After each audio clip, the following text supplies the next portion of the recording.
does. What's going on? Okay, everyone.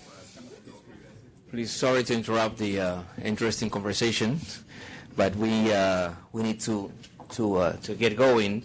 We have about 40 people connected by WebEx and 50 others by YouTube, and we have a large crowd here. And that's because we have the honor of having Professor Hanishek here. I don't think he needs much introduction. All of you must have read something of the work that Professor Hanishek has done during the last few decades. And if you haven't, you're in trouble.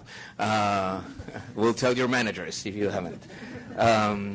And among the many topics on education and economics of education in which Professor Hanishek's work has inspired us, one is the issue of teachers. Well, by the way, I haven't introduced myself. It's Jaime Saavedra, I'm Senior Director for Education. And one of the things that I keep on saying in the different presentations and engagements that we have with country authorities is that in this world in which we have immensely large challenges in terms of improving the quality of education, improving learning, and still large challenges in terms of people countries putting kids in school, in those challenges that we have in terms of improving the quality of educational systems, in which there are, a huge array of interventions and areas of works and lines of action. If someone puts a gun in my head and asks me, there's one thing in which we need to make a change in order to improve things and improve the quality of teaching, it's in teachers, right? Once you have a good, motivated teacher, things happen. Right? Even if there are very few resources, very few inputs, the system doesn't work well. If you have a good teacher, then kids will have a better chance in life. So the importance of the topic cannot be underestimated in the whole array of interventions that we have to work on in the World Bank, working with different countries. And the other thing that we usually say is that if there's one predictor of the quality of a system is how much a country recognizes the teacher's career, how socially recognized this on one hand, and that in a way is because we see in an anecdotal basis to start with that there is a very large correlation between the skills of a teacher and learning of students. The good thing is that we can go now from the anecdote or the collection of anecdotes to a real scientific study that is telling us that good teachers, motivated teachers, notable teachers, smarter teachers matter, right? And having that clear evidence is extremely important for our engagements with the different governments that are trying to improve the quality of their education sectors. So thank you very much, Professor Hanishek, and the floor is yours. Well, thank you for all coming. Thanks for that introduction. I almost thought that was the conclusion and I should just sit down. But in fact, I'll try to add a footnote to what you just said and some research footnotes. It's wonderful to be back at the bank with long-term friends and people that I hope to meet in the future here. This talk is not going to be about bank countries. It's going to be about developed countries, but it, I think, is a story that probably will translate to a number of other countries. I also view myself as just kind of a footnote to the great WDR that came out this last fall that I was quite pleased to see what was in the WDR. So all of you who worked on the WDR should be complimented for a wonderful document. My interest in this topic is I started a career largely just looking at U.S. schools and what we knew about U.S. schools. And there's still a lot to be gained there because the U.S. data and analytical capacity is a lot more than it is for lots of the countries of the world. But some time ago, I got interested in whether schooling actually paid off in terms of economic outcomes. All parents believe that it does pay off in terms of, is it closer or farther? Oh, I'm sorry. I thought that I was actually giving it feedback, so I kept moving back in the wrong direction. This is an example where you know that something's going on, but you move in exactly the wrong direction. Hopefully that doesn't apply to education policy.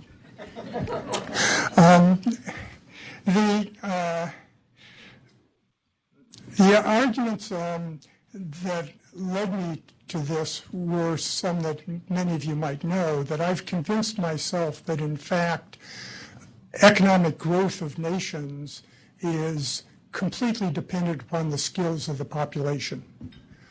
And more than that, that you can measure the skills of the population by some of the standard tests that we have, the PISA test, the TIMSS test, and some of the regional tests that exist in countries that you're working in. And that then leads to the question of what do you do about improving the quality of the skills of the population, and what's going on? Do schools have a role in all of this? And historically, we've seen that, in fact, we know a bit about large institutional structures, like having good accountability systems are important, and knowing where you're at, a variety of other kinds of institutional policies. But when it gets down to the level that Jaime was talking about, of you come to the country and you say, well, you got to have good teachers, and they say, well, what's the evidence on teachers in these countries? And you sort of say, well, you got to have good ones. And so what I'm going to try to do today is fill in some of the details on what good might mean, looking largely at developed countries. I'm going to give you part of the story. I'm going to give you some background. Hopefully, if you have either technical questions or you think I'm doing too much technical stuff, let me know, and I'll adjust in the middle, or try to adjust by moving closer to the microphone instead of farther back. So that's the plan here. The motivation is pretty simple, that we believe, largely from U.S. data and some from other developed countries, that teacher quality is really a very important part. In fact, that's the part that we can judge schools by the quality of the teachers. But we haven't had any internationally comparable data on quality. In particular, we go to international surveys, and what do they ask? Well, they always say, well, how many years of experience do you have? What's your education level? Did you go to a teacher training school? And unfortunately, for any time that we have data on these and on the performance of teachers, they're basically uncorrelated. So that using the standard survey information and sort of saying Pakistan has better teachers because they have more experience is clearly not quite the right answer. So what we're going to try to do is actually measure the cognitive skills of teachers and see, the title of the whole talk is, do smarter teachers produce smarter kids? Are smarter teachers good? And I tell you at the beginning that I hate talks that are given as mystery talks. The answer is yes. It doesn't explain everything, but it explains a significant portion of international differences in test score performance that we see on PISA in developed countries. Now, this is to get to that point is going to take a little bit of effort, so bear with me or concentrate on your salads, and I'll get through the build-up, and then we'll talk about what it means. What I hope to also do is go into some aspects of the teacher labor markets in individual countries to explain why we see differences in the cognitive skills, which is partially quality of teachers, why we see them across countries, and whether it has to do with policies of these countries that lead to these differences. And in fact, it does. Okay, so the overview is we're going to try to develop measures of teacher skills in numeracy and literacy. We're going to try to combine those skills with micro-level data on student performance, PISA data. And we're going to look at the effects of cognitive skills on student outcomes. And that's the simple idea. And then we'll get in, as I say, to labor market aspects and what helps to determine differences in these cognitive skills. So there's a little bit of database construction here that I have to talk about because otherwise you won't understand what we're doing. The key here is, some of you may know the PIAC survey of OECD. PIAC is Program for International Adult Program for International Assessment of Adult Competencies. You know, I always get to this point. The P is always program, but after that, it could be anything. What you get from PIAC is measures of what the teachers look like in every country, because as you'll see, that's a random sample of the population, of the adult population, working population, and teachers are a noticeable portion of that population. We're going to try to get some estimates of what the parents look like from the same data, and then we're going to merge that with PISA data on student achievement.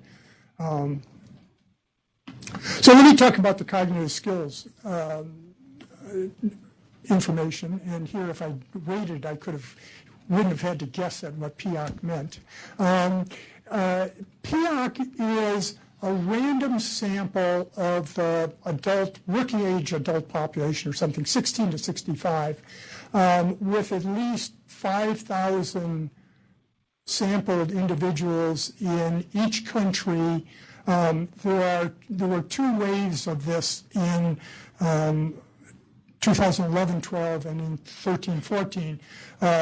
23 countries in the first wave, 9 in the second wave, which is going to give us actually 30 usable countries, because Cyprus is one of these. And it's an OECD sample, so it's weighted toward OECD countries. Cyprus didn't participate in the PISA exams, and Indonesia, which participated in PIAC, only participated in Jakarta, and subsequently have asked that their data be withdrawn from public circulation. So I've looked at it. It doesn't look very good, but it's not here. The teacher data comes in the following way. From this sample of adults, this random sample of adult populations, we get information on the occupational code, the 4-digit occupational code of everybody who's working. And then we select out of that primary school teachers, secondary school teachers, and other, which is a catch-all category for special ed and language teachers and some other things. We exclude vocational teachers or college teachers, because we're going to be looking at the scores of 15-year-olds, so they wouldn't be relevant. And we exclude preschool teachers, pre-kindergarten, in part because across countries, pre-kindergarten means a variety of different things. It turns out that none of these exclusions actually matter, because we're going to be using country average data, and we can include them in it, and you get the same answers. But this seemed cleaner. So what we do is we test teachers. We test everybody. And we're going to look at the numeracy and literacy scores of teachers. And we're going to compute a median for every country, because we're not going to be able to link individual teachers with individual students, but we're going to get country-level differences, which I hope to convince you of are important and valid and important and useful. The number of teachers in the sample varies widely from, there's a little over 100 in Chile, but in Canada there's 834, partly because Canada drew a much larger sample in PIAC that they wanted to use it for other purposes, and so they drew a much larger sample. On average, we have a couple hundred teachers in every country, and we're going to look at their test scores. Now, there's a special test on literacy and numeracy. We've correlated it with U.S. panel data, with historic tests, and with German panel data. And the test scores look like test scores, that they actually measure cognitive skills, and they're reasonable measures. So here's what you get as a sort of picture. You can also this is giving you a hint at what countries there are. We've start out with Finland and Japan at the top, and Turkey and Chile at the bottom. This is a graph of literacy skills of the teacher on the horizontal axis and numeracy on the vertical axis. Now, you'll notice that some countries do better in one than the other. Some countries have more literate teachers, and some have more numerate teachers, and we're going to actually exploit that difference. The U.S. is sort of down here at low level, more literate than numerate, and you can see all the other countries there. Now, what we're going to do is sort of look at where the teachers come in the country itself. So this is a sort of snapshot. If I look at the numeracy scores, and you see that the gray bar is the 25 to 75% test interval of all the adult population that we have. And the red bar is where the median teacher is drawn from within the distribution of college graduates. So that in some sense, the country is given how smart it is coming in, that there are overall level differences in the skills of the adults, but there's a choice being made about where you draw your teachers within the college distribution. And that turns out to be an important choice, that it makes a difference where you draw it. So what you see is Finland has high scores in general, the Finnish miracle, but they also draw teachers from pretty high in the distribution. Now, it's not as high as some of the public statements make that say that all Finnish teachers come from the top third of the distribution. It's not quite that, but it is important. And then you get down to other countries like Poland at the bottom of this picture, where the picture is one of lower overall skills of the adult population and drawing teachers from fairly far down in the distribution of college graduates and their performance. So that Spain in general has lower adult skills than Poland, but they draw their teachers higher up, so that what you end up with is a higher quality in terms of cognitive skills of teachers in Spain and Poland. But you see that there's quite a difference here, and the whole picture is this. This is ranking countries this is numeracy skills. We have this similar thing for literacy skills that I won't do, but for numeracy skills, we're ranking countries on the quality of the teachers, measured the test scores of teachers. So you start with Finland and Japan up at the top, and you get down to Turkey and Chile at the bottom, which is the same as we had before. And you can see how the quality of the adult population is shifting around, and the choices of where the teachers are drawn is shifting around, so that the U.S. is drawing from the 47th percentile of college graduates. And it varies for other countries.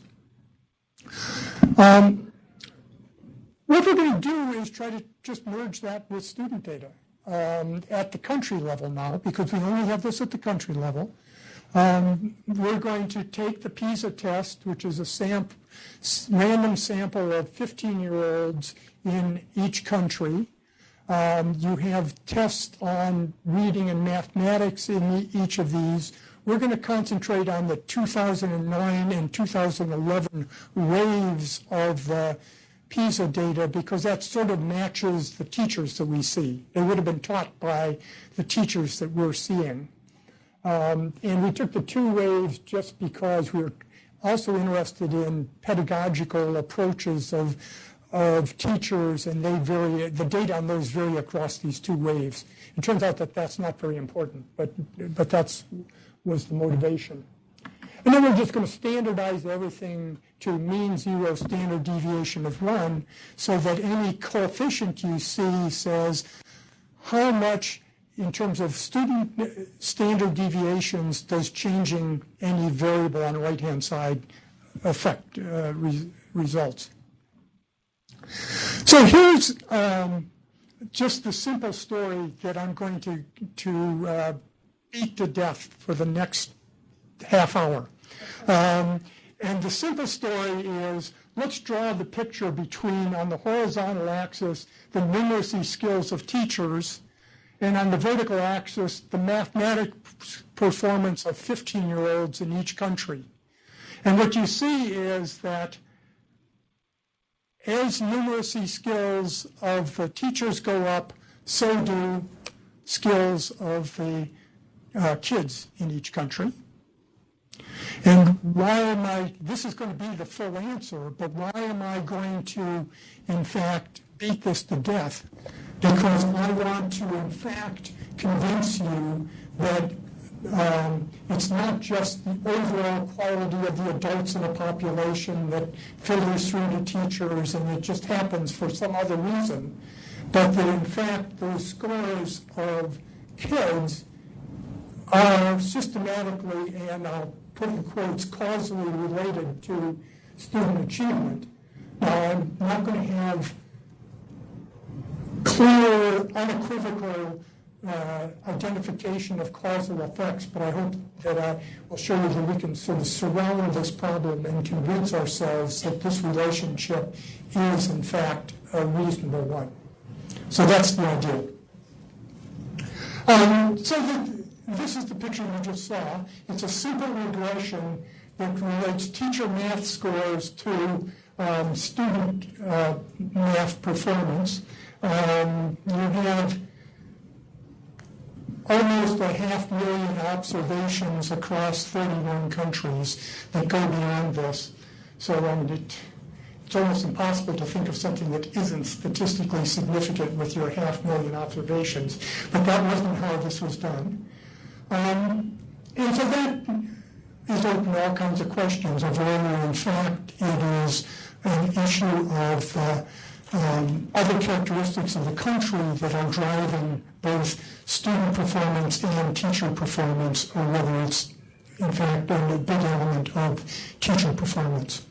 So what we do, the first thing we do is just take the large number of control variables that you can get from the PISA data to include. So we have all kinds of student characteristics, family background characteristics, books in the home and education, occupation groups.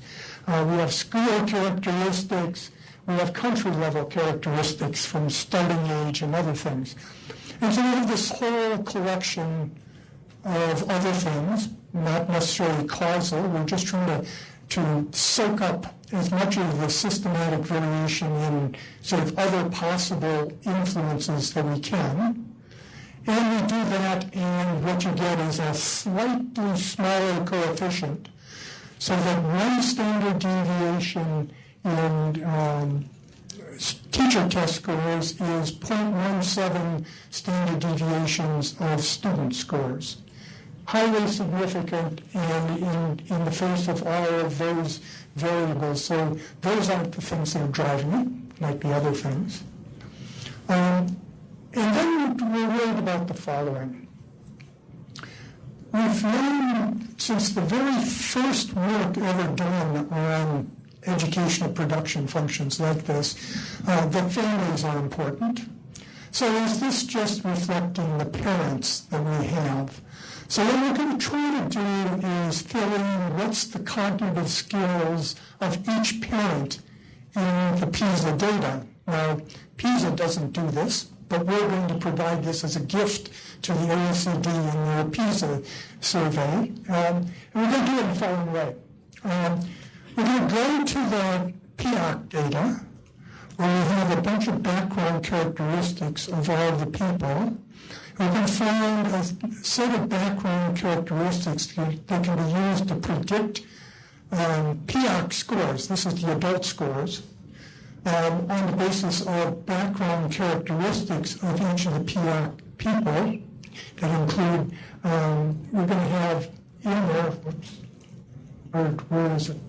Someplace. We're going to take a group of the population in PIAC that is the right age group that has identified kids in PIAC, and for them, we're going to estimate equations that include gender of the adult that's sampled, education characteristics in 3 categories, and books in the home as a socioeconomic measure. And we're going to predict the cognitive skill of the parents of each kid, because we can then go to the PISA data where we have measures of what's the gender of each adult in the household, what's the education level of the adults, and what are the books in the home. And we're going to take those individual data to predict what the parents look like in terms of cognitive skills. And so we do that, and what happens? Well, maybe a little bit of the effect of teachers comes from the fact that countries with smart teachers have smart parents. But after we've taken that into account, it's still 0.14 standard deviations of student achievement related to a standard deviation of teacher ability. And so at this point, we've taken and done what we can in sort of a simple OLS version. I'm going to tell you what these numbers mean in a second, and then we'll go to some more extended versions to try to convince you that your residual doubts are wrong. That's the idea. First I did was, so how important is this? Well, what I tried to do is predict what's the impact for each country of moving its teachers up to the level of Finland. Remember, Finland's up in the top right-hand corner with the smartest teachers in the world, at least in the PIAC sample. And this, and I've translated this roughly into years of schooling using conventional translation from standard deviations to years. And so what you find, there's the U.S. For the U.S., you would have to select the teachers not from the 47th percentile that we currently do, but you would have to select teachers from the 74th percentile of the college distribution. So it would take a noticeable movement up in where you're selecting your teachers from. But out of that, if you could do that according to these simple regressions, you get the equivalent of another year of schooling. That the quality of schools goes up for these kids by what amounts to a year of schooling. And so you get different amounts. I mean, Japanese teachers look a lot like Finnish teachers, so you don't get much, but you get a little bit. In Germany and Belgium, you don't get too much. Chile and Turkey, in Israel and Russia, you get a lot. Because you're moving your teachers quite a bit, and that's moving, by implication, the kids a fair amount. So that's sort of the idea of magnitude. What this says is, if I looked at the variation across these countries in average PISA scores for kids, about a quarter of that would be explained by this. You would reduce that variation in average PISA scores of these 31 countries by about a quarter if each country moved to the level of Finland. Yes, Barbara. Do you find the position of Korea a little puzzling? The kids score so high on PISA. No, I don't. If you look at the age pattern of Korea, older parents in Korea had 3 years of education or something.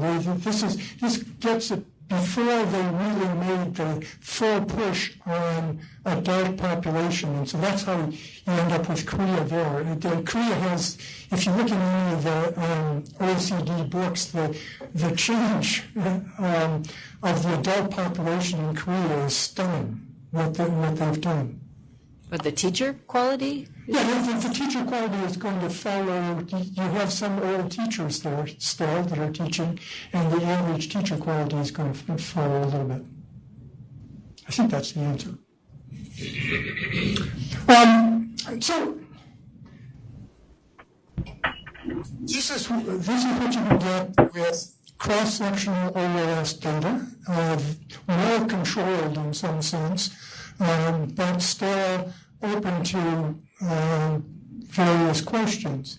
So what we're going to do is push this a little bit harder. And we're going to push it harder by, in fact, going to student fixed effects models. And we're going to do that in the following. We're going to look at the difference in performance of each student on math versus reading, and see whether that corresponds to the difference in the teacher skills in math versus reading, or literacy, numeracy versus literacy. So I'm going to look at whether differences in the subject-specific scores of teachers translates into differences in the subject-specific scores of students. Now, what does this do? Well, this implicitly takes care of anything that's constant, has a constant effect in both subjects. So for students, there would be ability differences. For countries, there would be any cultural differences that were not subject-specific. You could make an argument, well, maybe some countries, for one reason or another, just loved math. You know, maybe they grew up with Pythagoras, and they, for that reason, emphasize math over reading. That's not taken care of if it's very specific country things. But if it's a country that says, we like education, that is taken care of here. So we've taken care of all of the specific factors that are constant across these, which are usually the first rounds of things that you would think about in terms of confounding effects. I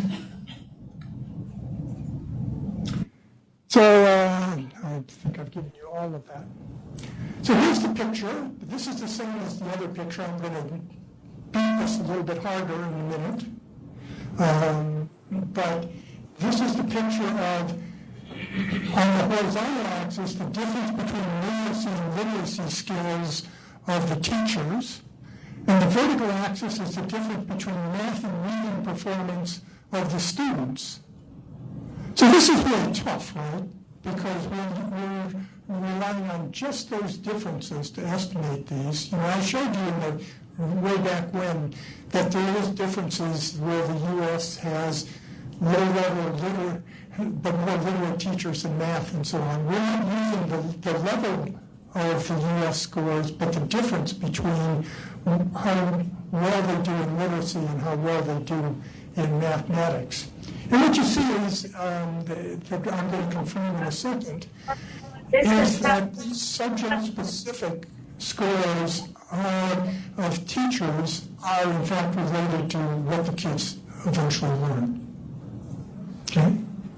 Here's the answer. In a variety of different versions. Again, my 500,000 kids that we have, I have the difference in teacher skills in the first line, and there you see that these numbers are now 0.1 as opposed to 0.14 that I had before.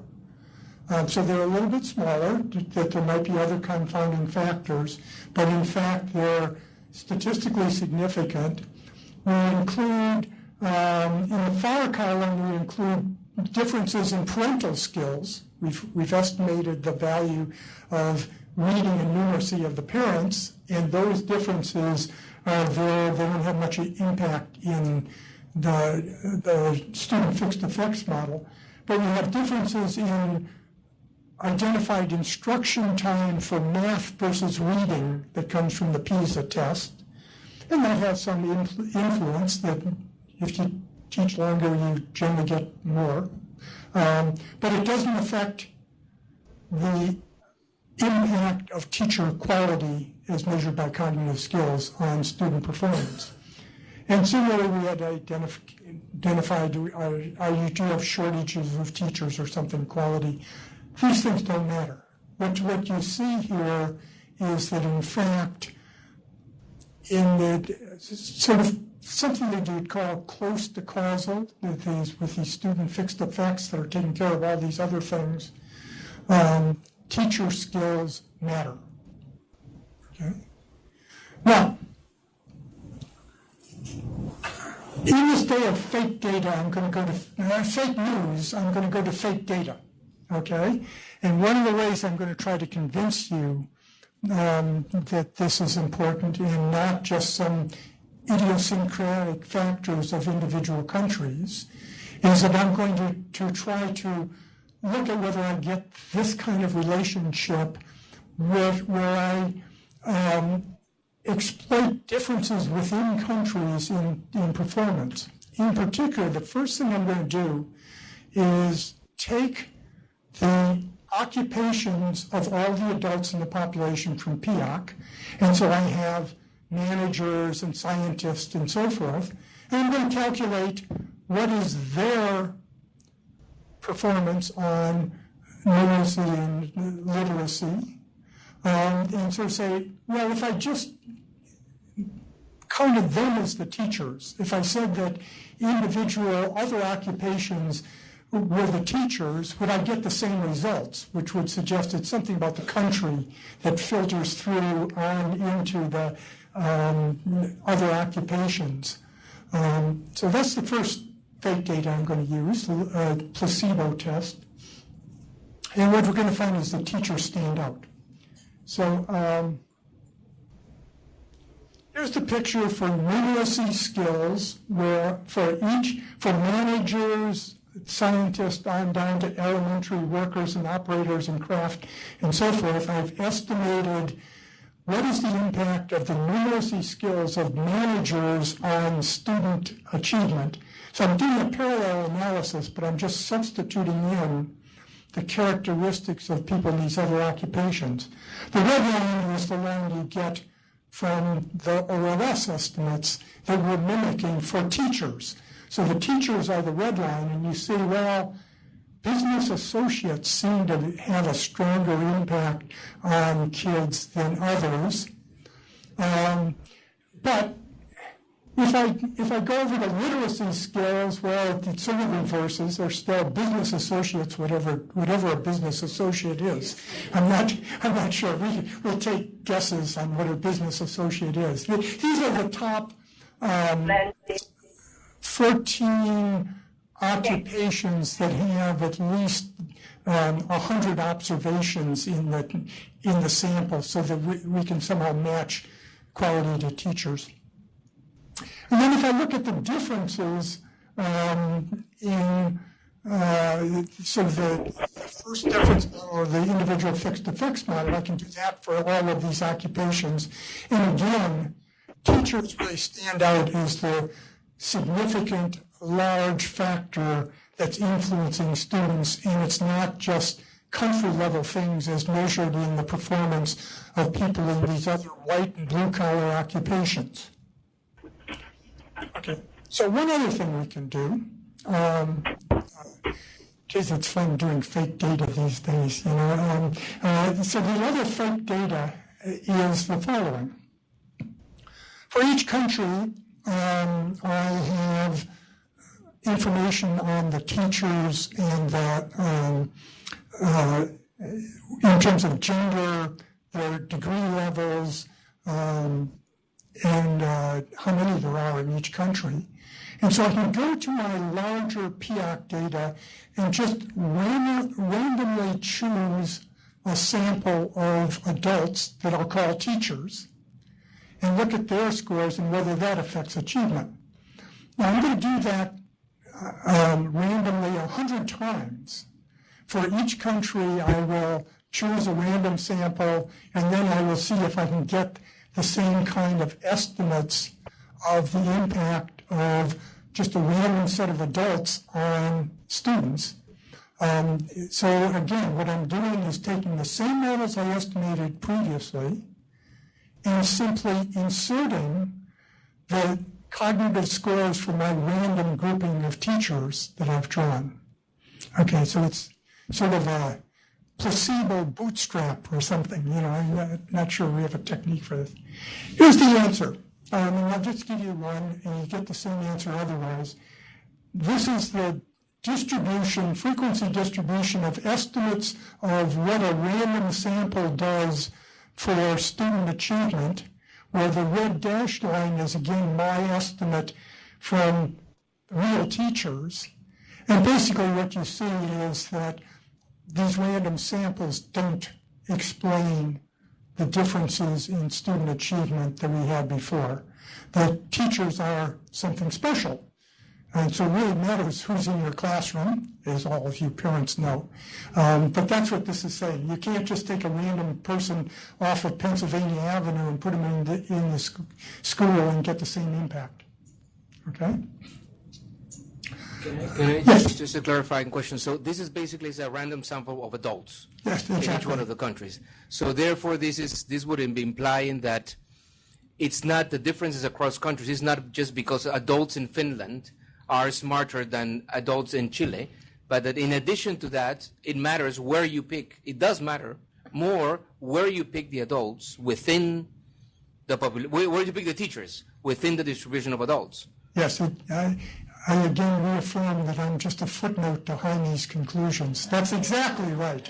That is precisely the answer that I'm trying to give you, that it matters where you choose on the distribution. And I'm going to show you a little bit more on that too.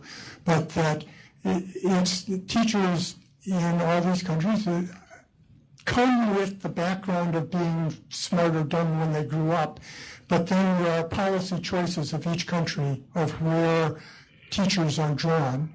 And I'm going to tell you something about what's behind some of those policy choices in just a minute. Are there other questions? I should have slowed down a little bit here. Yes? Can you just be close, because we have people in WebEx and... Thank you so much. My one question is this. In your data set, are you able to control for the amount of time the teachers are teachers? Right? Are they new teachers or old? Answer no. I don't. What I have is a cross-section of the adults. I know that they're teachers. I know their age, but I don't know how experienced they are. Yes? What you put up there looks a little bit like a normal distribution centered at about 0.06. Is the conclusion that a teacher can add 0.11 and a random person can add 0.6? So the effect of the teacher should be the net of the average person in the country? Yeah, I think that's probably a reasonable way to look at this. I hadn't looked at it that way, but I think that's probably reasonable that, it pays to draw your teachers out of a smarter population, a better pool. But then again, it also pays to be better about which teachers you choose, and that matters. Other general questions? We'll have another Q&A. Yeah. Okay, so let's go talk a little bit about the determinants of these skills. Partly, Partly this grows largely out of the discussions in the U.S. labor market, but we have a worldwide version of this. The way I usually introduce this is that my aunt was a high school teacher, and my aunt was the valedictorian of her college class. And today you would never find a valedictorian of any college class who goes into teaching. So some people say, well, what's happening? She's also very smart. What's happened? Well, over time, when my aunt was there, women did two things. They taught or they were nurses. And then all of a sudden we let women do other things. And so they're in medicine and law and business, and there are competing alternative occupations for women. And does that have an impact? Some people have shown for the U.S. Evidence that has an impact on the quality, cognitive skills of the teachers. What we're going to do is take that internationally, that idea internationally, and try to look at whether expanding labor market opportunities for women, in fact, have a negative impact on schools, in that smart women now go to other places other than just teaching. And so what we're going to do here is, in each country, we're going to calculate the human capital intensity of different occupations by looking at the male distribution. So we take the distribution of males in the population, we rank order occupations by the average years of schooling in those occupations, and we take the top 25% in every country of occupations. Then we look at what proportion of the women are in each of these high-skilled occupations.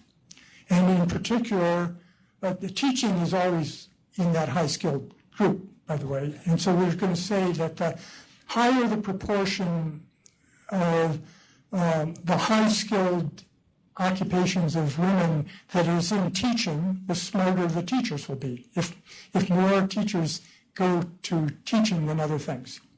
And then we also exclude, there's some former communist countries here, and we don't know how they were chosen over time. But what we're going to do is look at these for different age cohorts. We only have a cross-section, but we're going to look at different age cohorts today and look at the human capital intensity of people from different age cohorts. And we're going to do this, basically we have 45 years of work life of adults, and we're going to divide them up into 15-year work groups and look at the proportion of women who are in teaching in high-skilled industries in each of these cohorts. And then relate that to the observed cognitive skills of the women in teaching. Okay? Clear? I mean, I've got too many differences here, so I hope I've gotten it straight here. When the teacher share changes over time, so that on average we're going to have 23 countries here once we throw out the communist countries. In the oldest cohort that we have, those born 46 to 60, which some of us don't think is that old, just to be clear, 29% of women were in teaching, of those in the high-skilled occupations. It falls to 22% for the next cohort. And what we see is there are big differences around the world, too, in the opportunities for women. And so we're going to try to say, I should have had an answer here.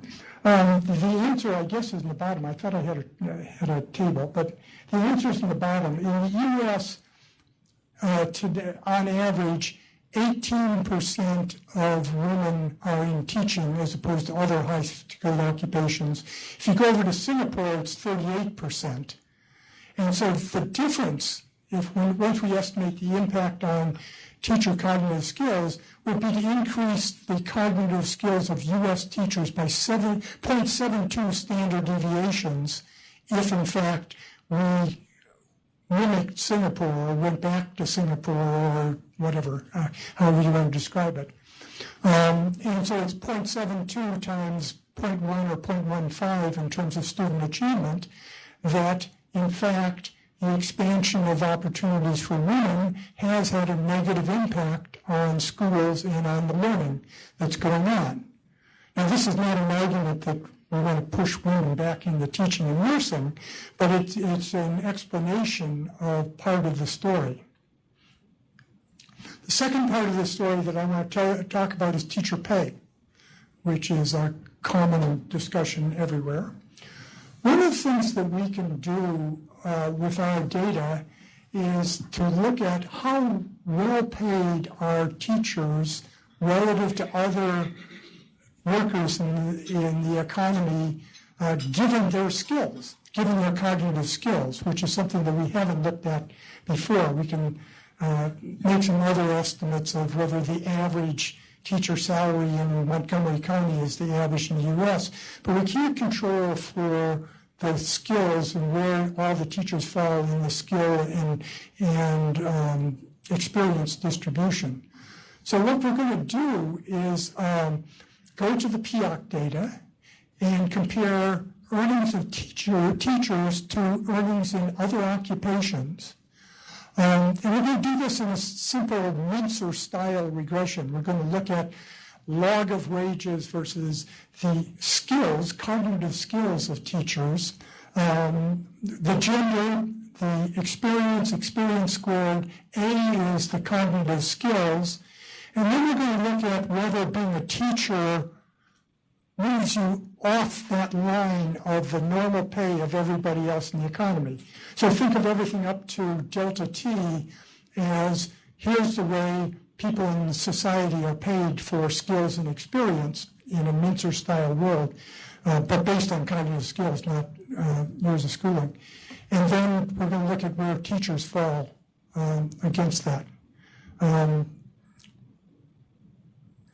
So there are two questions I'll ask. You're all international people. Which countries pay the most for their teachers and which the least? Just give me the most. Singapore, Netherlands? Finland, Norway. Okay. Which pay the least? Chile. The highest is Singapore. Okay, so here we're going to do this. Here's the picture. It starts at Ireland and Greece and Korea pay the most. Ireland pays a 44% premium over and above what you would expect for your skills and experience if you're a teacher.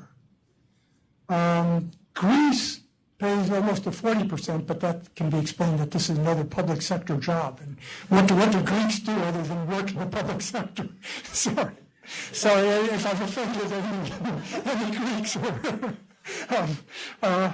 And you sort of go down and you get Japan and whereas Finland is right about there. Finland's paying about a 15% premium. And then you get down to the other end, and here's the U.S. at minus 22%, and Sweden is about the same. So I mean, it's also not a Scandinavian thing, because Norway is higher and Finland is higher and so forth, and you get down to Sweden. But what this says is that given the skills of an adult as measured by their numeracy and literacy scores, and given their experience level, U.S. discounts the pay to teachers by a whopping amount, 22% at the end of this distribution. Yes? So I'm just curious. There's a narrative, which I think a lot of us there's this narrative that Singapore, the way it gets their teachers is they pay this amazing premium. Obviously, this analysis does not bear that out. Singapore's like just under zero, I think. Basically at zero. Yeah, okay. The Singapore story, I think, is in part, I told you that in another graph. Singapore women are teachers. They aren't in other occupations. And so that's somehow pushing on this. And so they might, but it doesn't show up in pay that we see in the PIAC data. The Korean is the story that ended from Korea, that teachers are well paid there. And the Finnish story is also one that's we've heard before, that they're not that well paid. It's just that teaching is a high status job in Finland. Yeah. In some work that we've done on something related to this, we get sometimes very different results when we do it on the basis of hourly earnings and the basis of monthly earnings, because the hours worked varies a lot across countries. I'm just wondering if... We didn't try anything with that. So that might have, that's a good suggestion. We should probably look at that, because that might be a big difference. It's a little hard always to get what's the hourly work of a teacher. And that's where all of the debates about teacher salaries come in, about how much are they working? Are they working till 10 o'clock at night creating papers, or are they not? Yeah, I guess the other issue that comes up is benefits, right? Defined benefit pensions, what that is worth in terms of hourly earnings, for example. Sure, I agree. We have nothing on that. So because this, in a sense, still leaves a puzzle there, right? Because what we know is that the success of some countries is attracting smarter people. That's the conclusion of the paper. So this is what he's saying, is that at least we don't have an evidence that attracting smarter people is because of just the wage. That's the only thing that we'll be saying. No, I'm going to give you that evidence. Don't destroy your conclusion. Just a minute. Let me give you the evidence here. This is the fact that the higher the wage premium, the better the teachers. So these are simple regressions that look at wage premium against numeracy score and literacy score, so that if you move higher up there, it has an impact. But what this is doing is saying it matters where you're choosing your teacher, because we have down here the numeracy and literacy scores of the other college graduates. So conditional upon the other college graduates, where the salary affects where in that distribution, where that little red median was. And so partly this is how some countries are better off than others because they have a big pool, a smart pool, and then the wage is telling you where you're drawing in that pool. And what I'm going to argue is that where you're drawing in that pool has a noticeable impact on student achievement. And that's sort of what I've been arguing before. So here's the pictures. I usually, maybe with old age, I find the pictures are easier to understand than all of the other things. But the left-hand side is numeracy. Left-hand side is numeracy. Right-hand side is literacy. The top panel is, how does the teacher premium relate to the skills that you get from the teachers that you get in each country? Where does that move you on this bar in both numeracy and literacy? The bottom line just ignores that and says, how does the teacher premium pay off in terms of student achievement? And so it just puts the teacher premium directly into a simple equation for student achievement. And what you see is that countries that pay more generally do, in fact, come out ahead in terms of student achievement, math, and reading achievement. So that's now where this is always going to come out is, do I recommend increasing all teacher salaries by 20% in the United States? And probably not. Probably what I recommend is that we take our effective teachers in the United States and pay them a lot more, and take our ineffective teachers in the United States and pay them a lot less. Like 0 would be a good number. But that this doesn't say how we change teacher salaries, but it does say that teacher salaries do have an impact on the long-run development of a nation, and that we have to pay attention to that. We can't avoid that. I'm speaking now from the U.S. standpoint, but internationally also. So conclusions. The conclusions are pretty obvious, I think. We can compare the skills of teachers to kids. Smarter teachers pay off. It means a 0.1 to 0.15 standard deviation increase in performance per standard deviation of achievement. Now, what does that mean? Now, let me translate that into something else for some of you that are into this literature.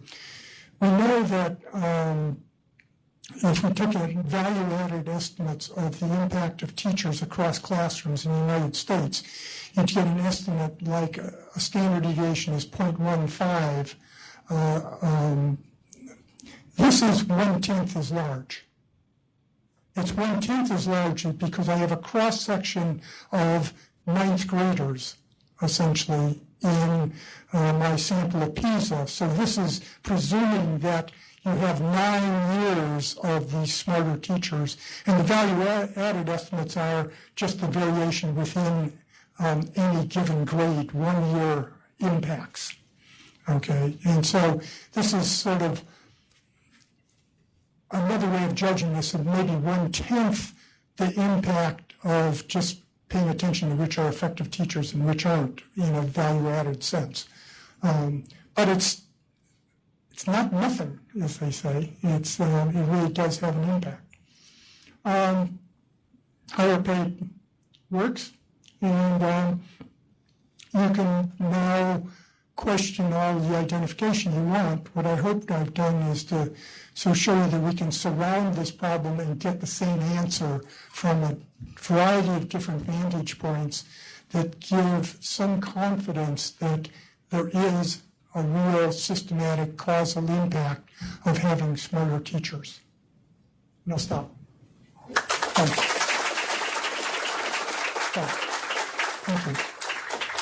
Thank you very much, Professor Hanushek. We have like 15 minutes for brief Q&A, so we can start with David. So there's some recent work by Blau and Doss in Pakistan, which I think is interesting. And basically, there was a policy change where teachers shifted to a different kind of contract. Salaries dropped about 35%. They found that 4 years later, teacher quality, as measured from student value added, was about the same.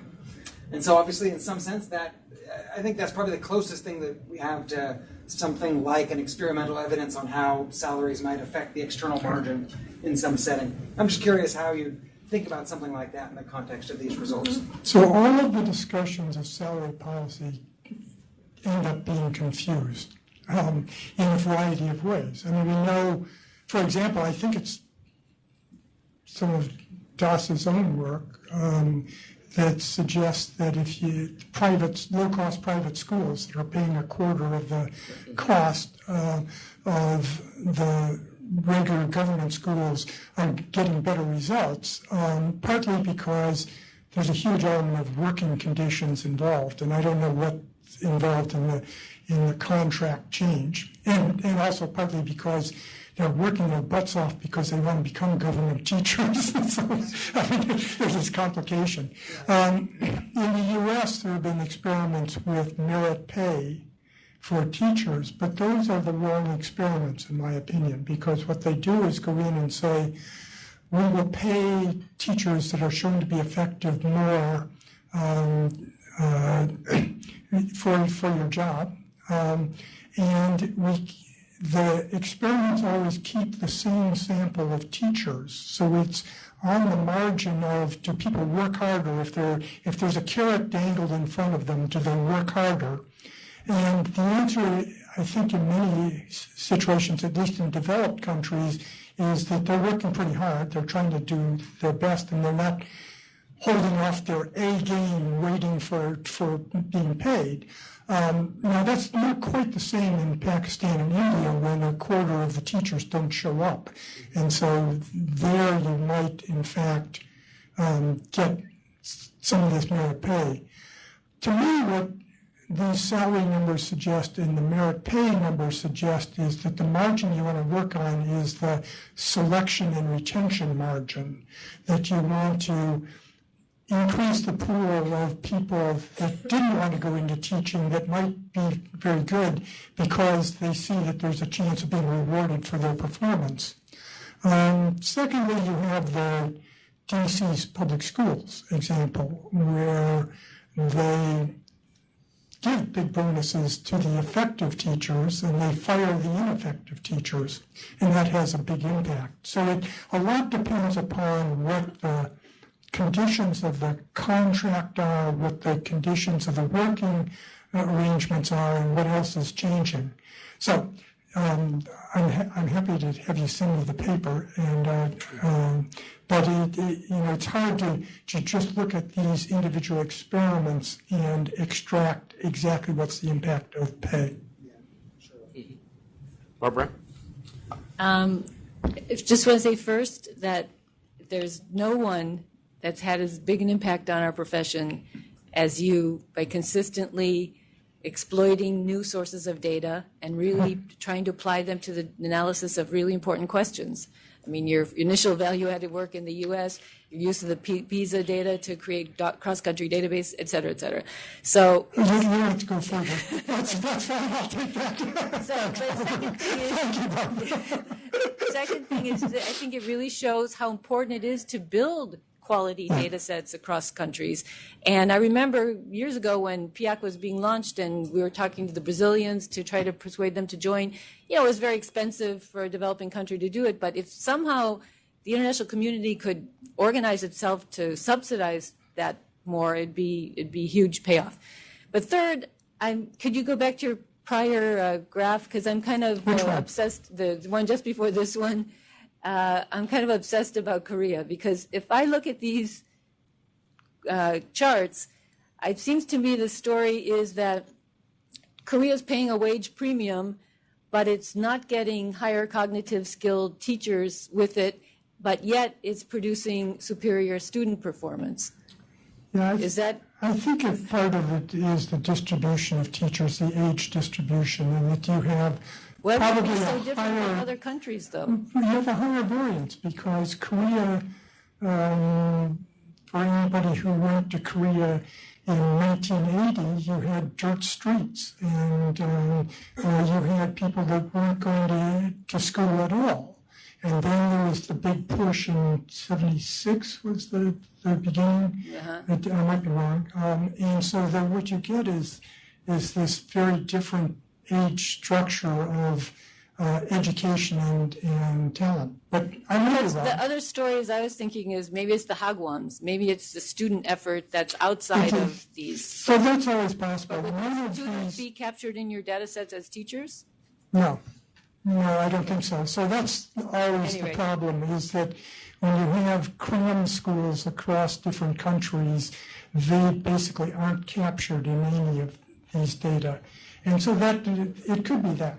But is it fair to say that that's what those pictures show, that the wage premium is not going through the conduit of teacher cognitive skills to have the impact on the students? Yeah, okay. yeah, I think Thank you. that is correct. Please stand up.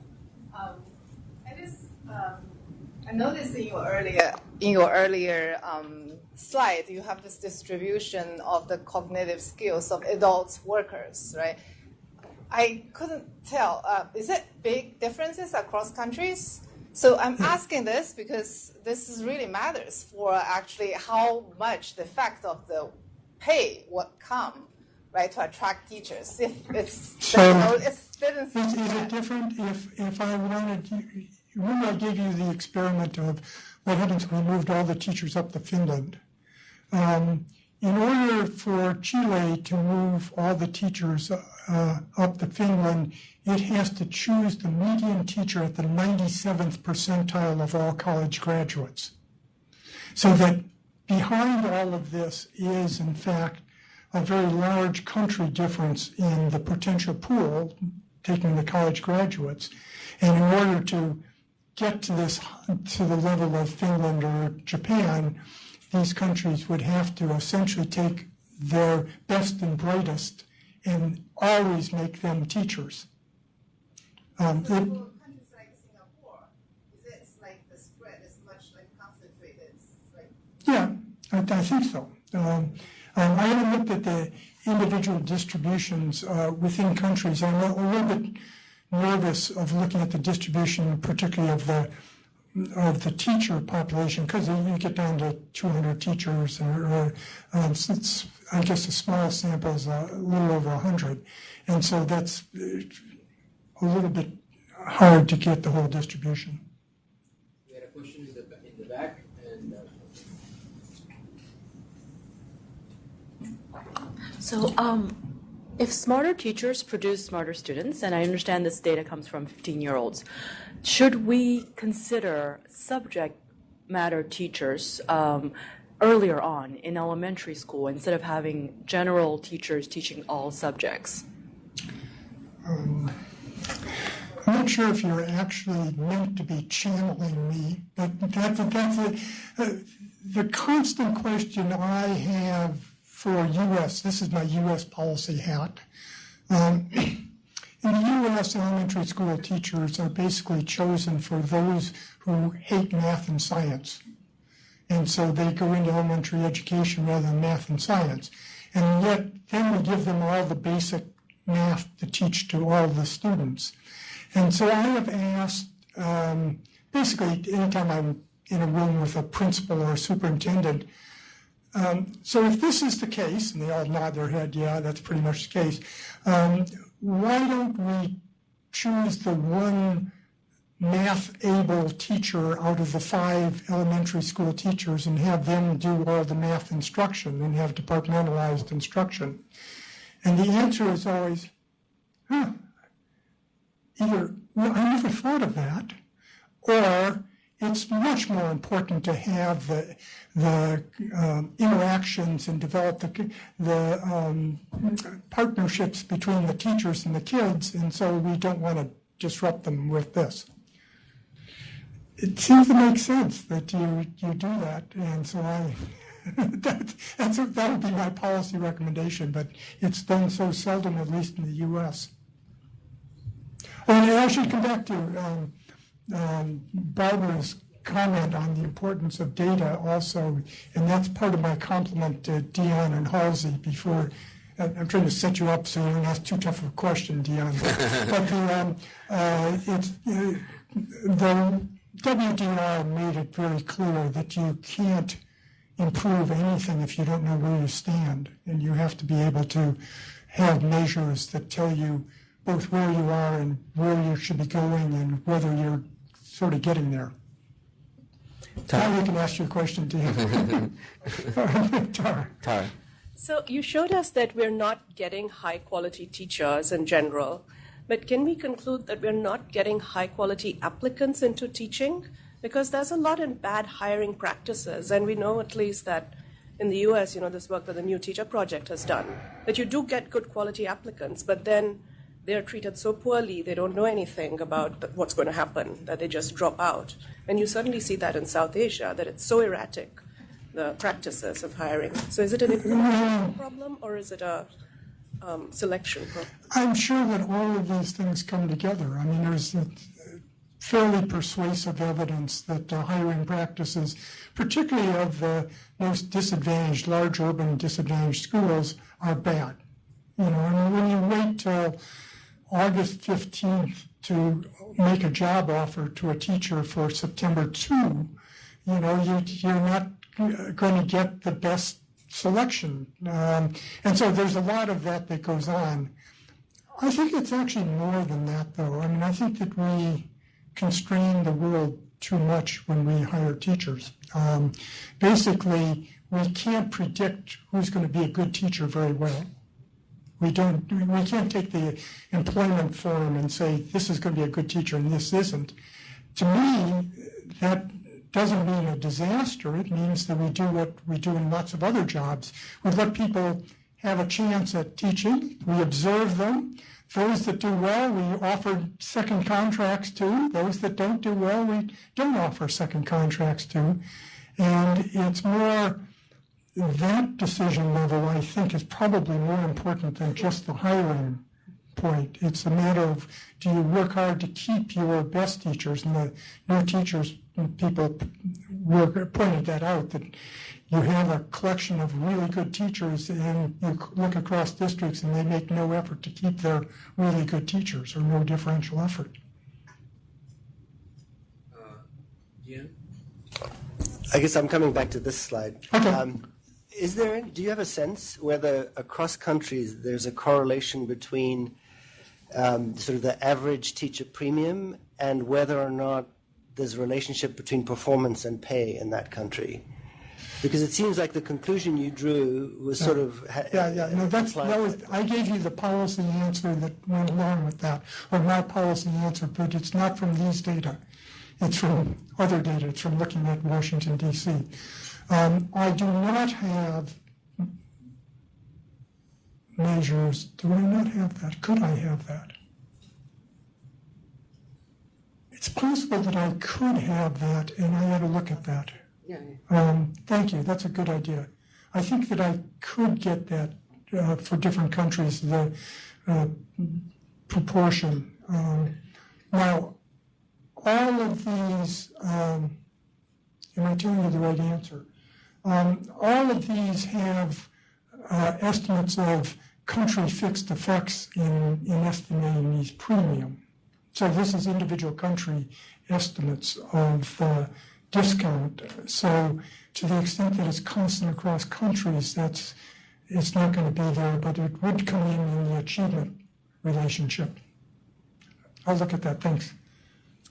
Just one thing. I have one question that was made online. I'll go to that first, and then we'll close with Halsey and Omar. So someone was asking of people who are connected online, it's regarding teacher pay, if there has been a look at the separately public versus private schools. And if there are there effects of pay on teacher quality more at lower pay levels than at higher pay levels? So it's certainly not in my data that we've looked at public versus private. You just can't do that. There's very little, I can't think of any studies. There's the sort of anecdotal evidence that teacher pay in private schools is less than that in public schools. Partly that gets complicated with the things we talked about before about working conditions and other things. But I can't think of offhand of really good, clear studies on that.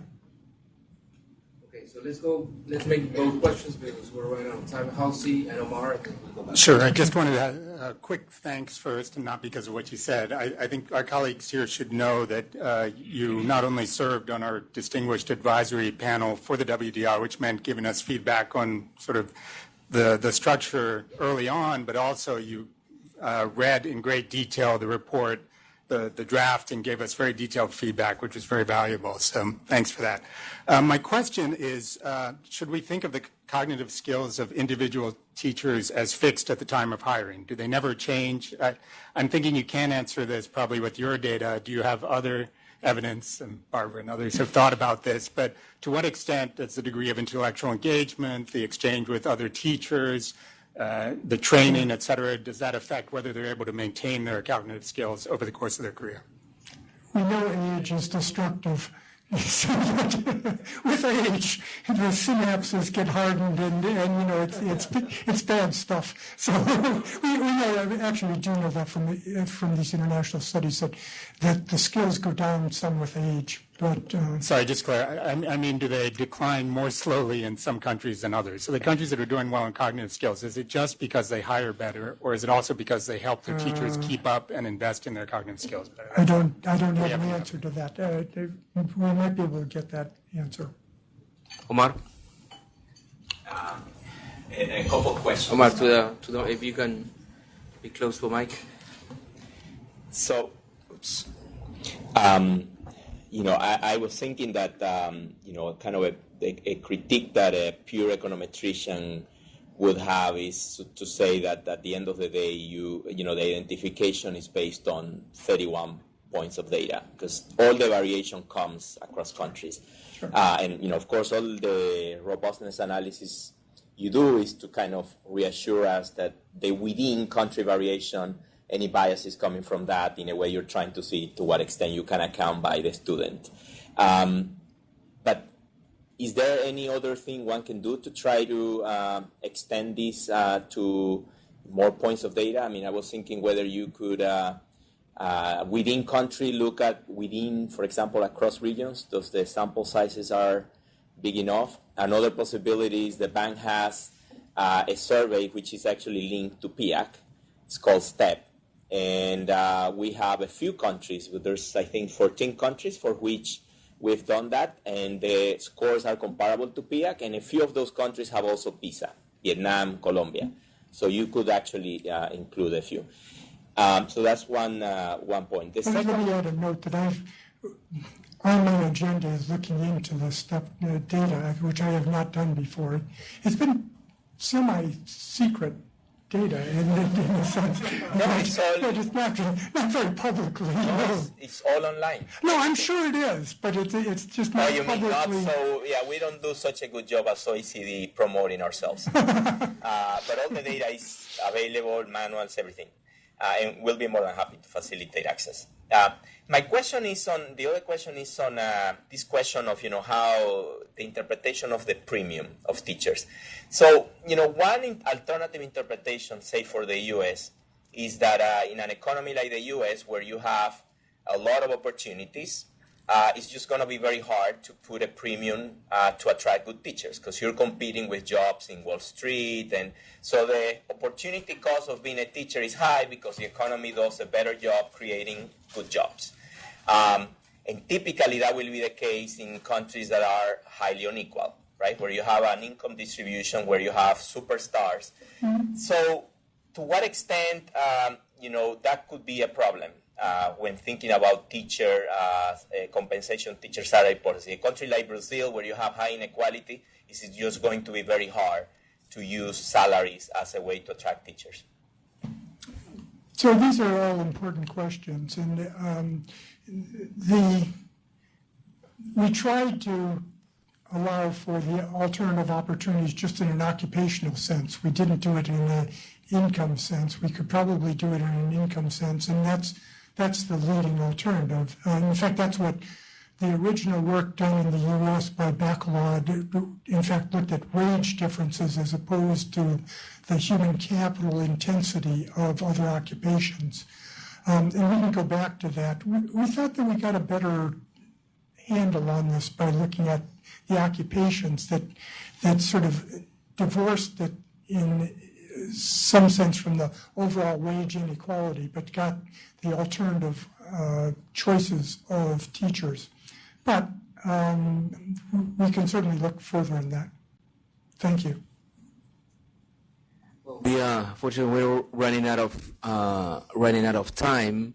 I just want to ask you briefly about what will preclude to use this type of conclusion when we go into policy, right? Because there's always a discussion about linking teachers, some sort of monetary or non-monetary benefit to teachers' performance. And then when do we know that teachers performing well is when we look at the students performing well. But I can imagine many criticisms from the political side, right? One of them would be, but what implies good performance? Here we're talking about performance in math, and in math and reading. Sure. But performance in education is way more than that. Sure. Right? Performance includes all the non-cognitive skills, being a good citizen, being a happy student, and that is way beyond reading and math. That I can imagine perfectly. That will be a criticism to say, okay, this is something valid for policy. So, what would be your take on that? I mean, if you can help us answer that question, right? When it's posed to us. So, my response is always that when you think about value-added analyses in the U.S. and so forth, that you would never want to tie teacher salaries entirely to these value-added analyses, both because of the limited nature of the test on students and because of all these other things. So I would do something like DC, which started out basically half of the evaluation of a teacher is based on value-added scores if they were available. Lots don't have them available, and half was based upon other rigorous observational scores. And they've actually even moved back in DC to 35% on the value-added scores and the rest on observational. What we don't know is, in your world, what happens if we try to introduce any of these systems into developing countries that don't have a tradition. In the U.S., we have a tradition throughout society of evaluating people in different jobs and using that information and so forth. Developing countries that have much less experience and much less institutional memory on this, can you get the headmasters in these schools to, in fact, do reasonable jobs?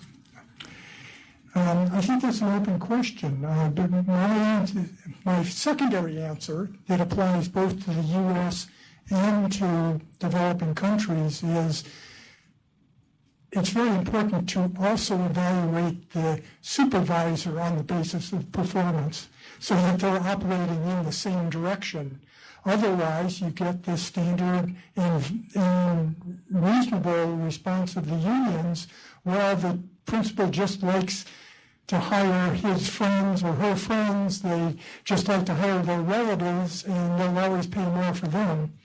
Well, you blunt that if, in fact, they are working on the same plan. So I'm talking here about teachers, and I often get into this just for long history, but I think every time you say teachers, you have to say and principals. Teachers and principals, and they have to go in the same breath, even though they're different labor markets and so forth, for all of these reasons. As we started looking in the U.S. at the impact of principals of schools on performance, you see that there are big differences in principals. Much the same as with teachers, you can't identify the underlying causes of those, of background and preparation that leads to good versus bad, but there certainly are principles that have quite differential impacts. So that at this point, the policy thing I would do first is Dion Halsey's measure performance. Then secondly, within that, I would have an accountability system that held schools and municipalities and so on responsible for this, and then I would allow a lot more autonomy of decision making at the local level, because it's really hard to do this from Brasilia for the whole nation, even if it weren't a federal state. But and so that's what I would do. Okay, well, thank you very much, Professor Hanschig. I mean, this discussion is extremely useful for our work, and we really look forward keeping you involved as much as we can in what we do. And thank you very much for all the inspiration of all the work of the last years that are extremely useful for all the community here. Thank you very much. And please join me in a round of applause. Thank you. Thank you.